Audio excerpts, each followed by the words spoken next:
Roddy McDowall's life was filled with brilliance, hard work, and shadows that many never imagined.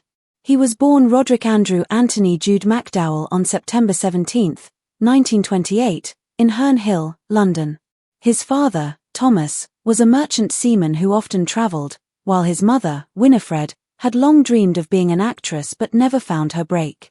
Instead, she poured her ambition into young Roddy. From a very early age, it was clear that he was destined for the stage.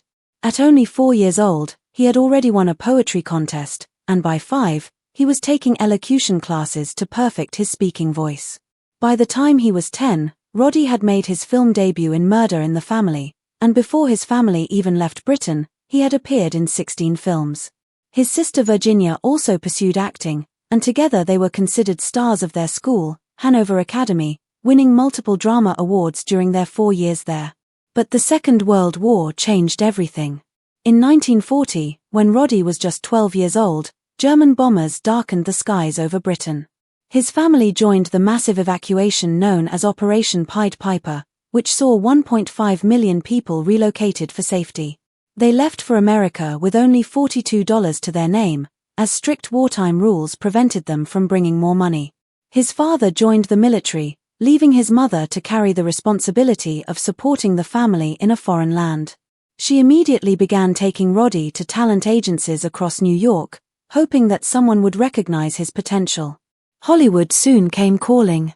Fox Studios had been searching for a new child star, and Roddy's story of escaping the war, combined with his charming British accent, made him a standout. A screen test of his was sent straight to Hollywood, where director William Wyler saw it and immediately recognized his rare talent. Roddy's first American role was in Manhunt, 1941, where he played a boy helping someone escape from the Nazis, a story that mirrored his own life experiences. Later that year, he was cast in How Green Was My Valley. He was only 13, but his performance was so strong that the film went on to win Best Picture at the 1942 Academy Awards, beating out Citizen Kane. The studio had spent $110,000 building a massive replica of a Welsh mining village for the film, and critics praised Roddy as one of the most promising young actors since Shirley Temple. Roddy soon signed a 7-year contract with Fox. In 1943, he starred in My Friend Flicker, which became a box office hit, earning over $2.4 million in rentals. He played a boy named Ken who bonds with a wild horse, a role that required him to learn horseback riding and work closely with animals. The film was so successful that Fox quickly produced a sequel, Thunderhead, Son of Flicker, in 1945. Audiences around the world adored him. In 1944, he tackled a much heavier role in The Keys of the Kingdom, playing the young version of Gregory Peck's priest character. Roddy was required to perform emotionally difficult scenes, including one where he loses his parents in a storm, and he even mastered a Scottish accent for authenticity. By 16, he was already playing complex, layered characters that most actors his age could not handle. In Molly and Me, 1945, Roddy showed his range by portraying a moody teenager who believed his father hated him because he resembled his late mother. The film balanced both comedy and drama, requiring him to cry in one scene and deliver impressions in another. Audiences connected with his authenticity, and his fan mail surged. People saw him not just as a movie star, but as a real boy navigating challenges that mirrored their own lives during the war years. Behind the curtain, however, Roddy's life was far from easy. Many mistakenly believed he won a Juvenile Academy Award in 1944, though it had actually gone to Margaret O'Brien. Still, Roddy had become the primary breadwinner for his family. At 16, he was making $2,500 a week, which would equal hundreds of thousands of dollars today. His work schedule was grueling, 6 days a week with little time for friends or a normal teenage life. Unlike many child actors who squandered their money, his mother carefully saved it. Even so, the constant pressure left him anxious and homesick. As Roddy grew older, people questioned whether he could escape the shadow of being a child star. His breakthrough came on Broadway in Compulsion, 1957 to 1958, a play based on the infamous Leopold and Loeb murder case of 1924. Roddy played Arthur Strauss, a cold and calculating young man.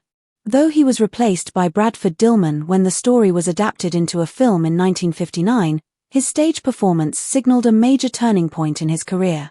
By 1960, Roddy was embracing darker roles. In the thriller Midnight Lace, he played the unsettling Malcolm Stanley, whose suspicious behavior kept audiences on edge.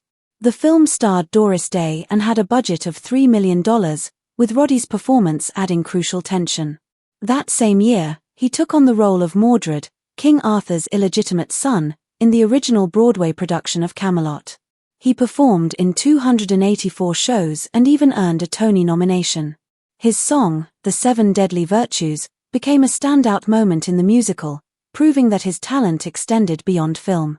Then came the infamous production of Cleopatra, 1963, in which Roddy played Octavius. The film ballooned to a staggering $44 million budget, nearly bankrupting Fox. Behind the scenes, he witnessed the scandalous love affair between Elizabeth Taylor and Richard Burton, and he saw firsthand the chaos that plagued the set. Despite these problems, Cleopatra eventually became the highest-grossing film of 1963. In 1965, Roddy played the Apostle Matthew in The Greatest Story Ever Told. Though the film lost money, his thoughtful portrayal demonstrated the depth he could bring to serious, spiritual roles.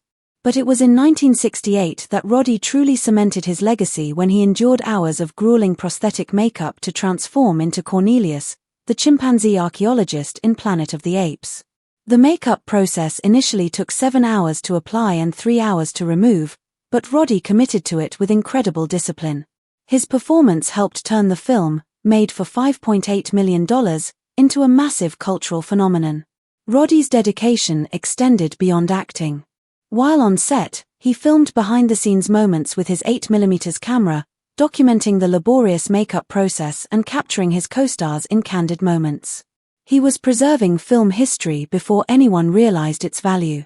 He returned for Escape from the Planet of the Apes, 1971, where his character's story gained emotional depth, making the sequel one of the most praised of the series.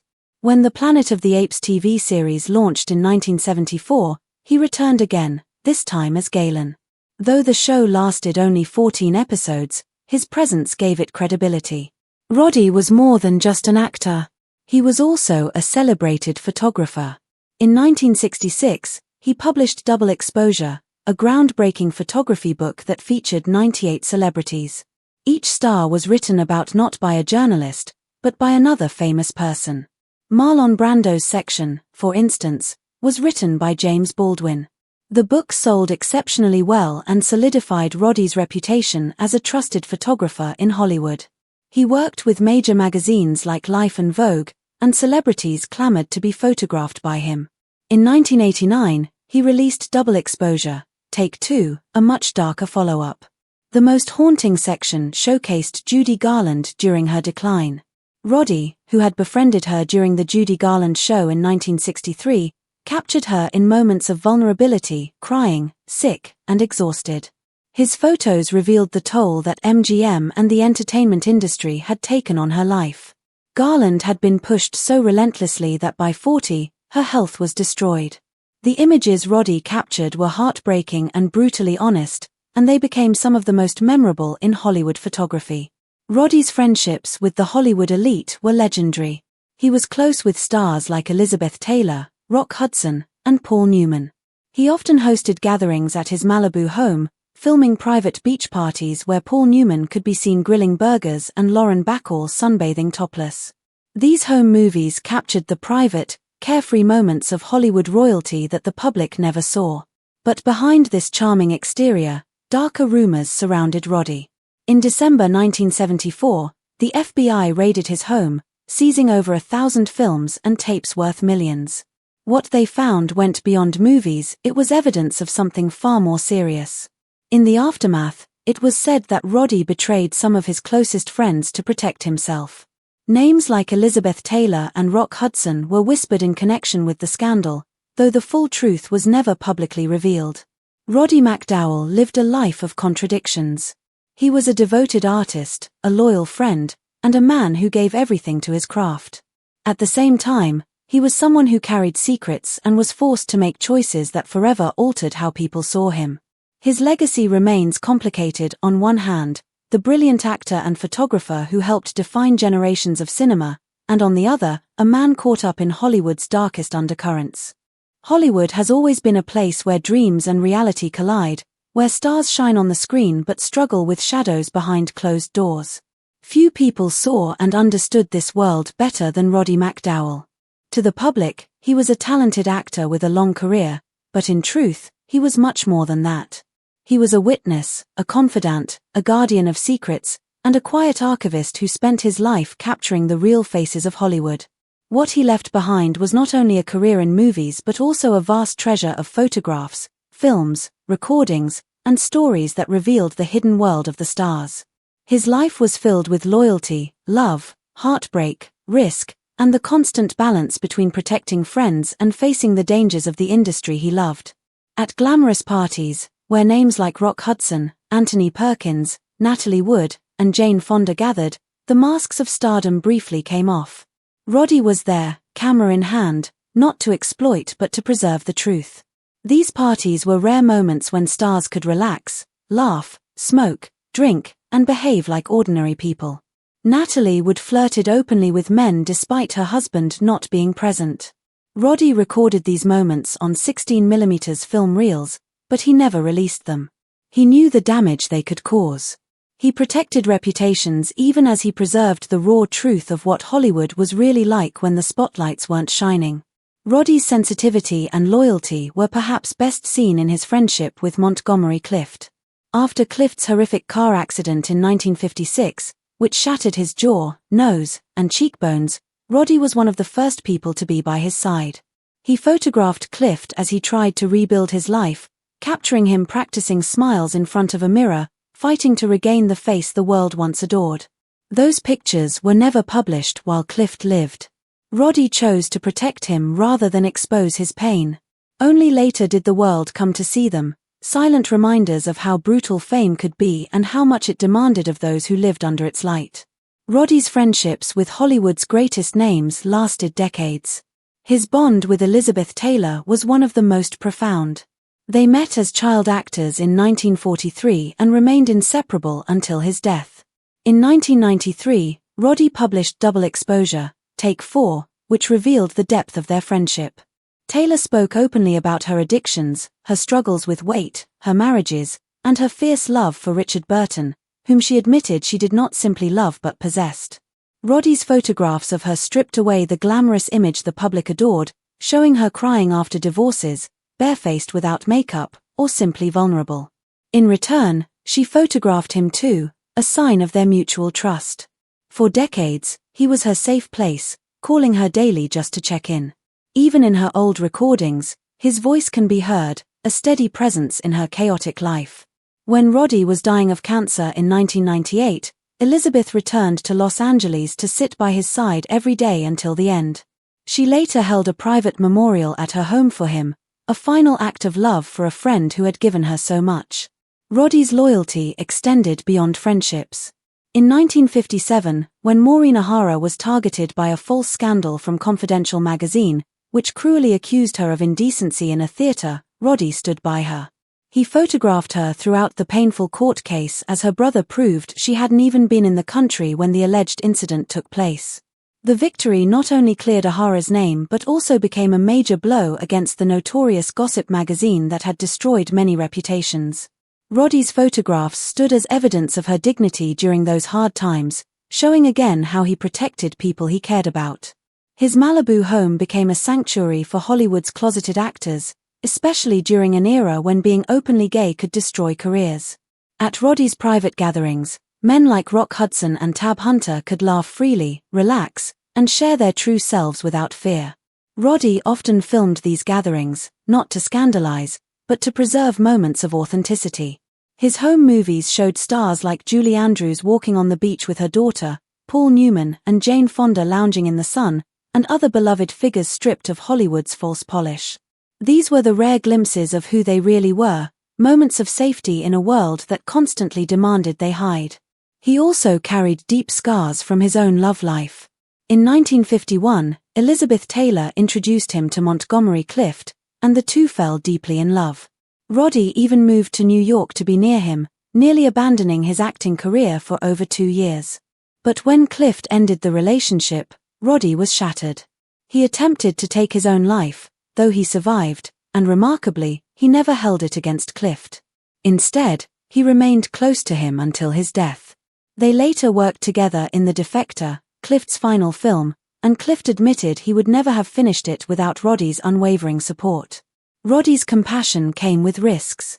The photographs he took with Tab Hunter, for example, showed them playfully posing in short shorts, cooking together as though they were boyfriends.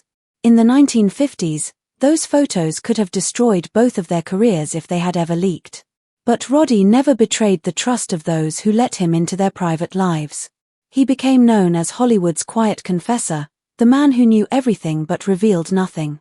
His creative pursuits went beyond acting. In 1967, he directed his only film, Tam Lin, a psychedelic retelling of a Scottish ballad starring Ava Gardner.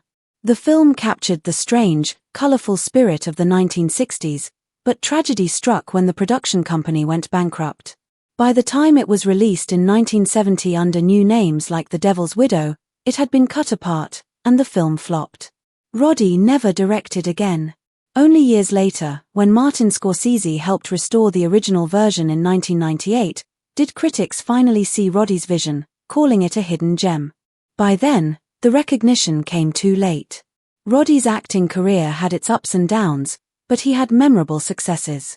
In 1985, he played Peter Vincent, a washed-up vampire hunter in Fright Night.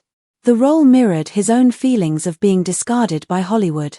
The film, however, became a cult hit, earning nearly $25 million and giving Roddy a new wave of young fans who adored him. Though he missed appearing in Beneath the Planet of the Apes because he was busy with Tam Lin, his legacy in the Apes series and his role in Fright Night cemented him as a beloved figure. But Roddy's greatest and most controversial legacy came not from acting or directing but from his secret passion for collecting films. Starting in the 1960s, he began rescuing movies that studios were throwing away, believing them worthless.